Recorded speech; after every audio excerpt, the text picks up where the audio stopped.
চট্টগ্রাম বন্দরে পাকিস্তান থেকে এসেছিল 2 কন্টেনার আমদানিকৃত পণ্য। বলা হয়েছিল আসা সেই 2 কন্টেনারে থাকবে পাখির খাদ্য।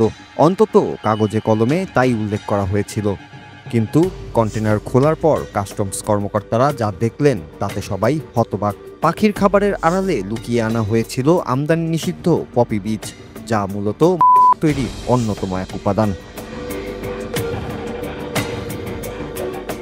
এই চালানটি আসে চট্টগ্রামের কোরবানীগঞ্জের প্রতিষ্ঠান মেসার্স আদিব ট্রেডিং এর নামে। আমদানি নথিতে লেখা ছিল 32 টন পাখির খাদ্য এসেছে পাকিস্তান থেকে। গত 9 অক্টোবর কন্টেনার দুটি চট্টগ্রাম বন্দরে নামানো হয় এবং পরে খালাসের জন্য সেগুলো নেওয়া হয় একটি বেসরকারি ডিপোতে। কিন্তু গোপন সংবাদের ভিত্তিতে কাস্টমস কর্তৃপক্ষ খালাস স্থগিত করে পরীক্ষা করার সিদ্ধান্ত নেয়।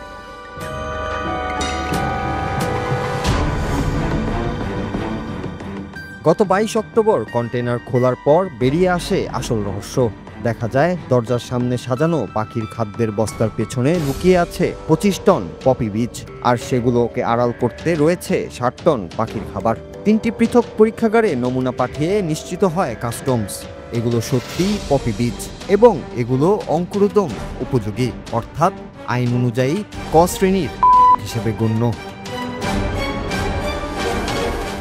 চট্টগ্রাম কাস্টমসের উপকমিশনার এইচ.এম. কবির জানিয়েছেন, উদ্ধারকৃত পপি বীজের বাজার মূল্য প্রায় 6.5 কোটি টাকা। আমদানি নিষিদ্ধ পণ্য আনার দায়ে প্রতিষ্ঠানটির বিরুদ্ধে আইনগত ব্যবস্থা নেওয়া হচ্ছে। এই ঘটনায় আবারও সামনে এলো দেশের বন্দর ব্যবস্থায় কতটা নজরদারি প্রয়োজন, যখন পাখির খাবারের আড়ালে এমন বিপজ্জনক পণ্য ঢুকে পড়তে পারে আমাদের দেশে। Noor Raju, Bangla TV news desk.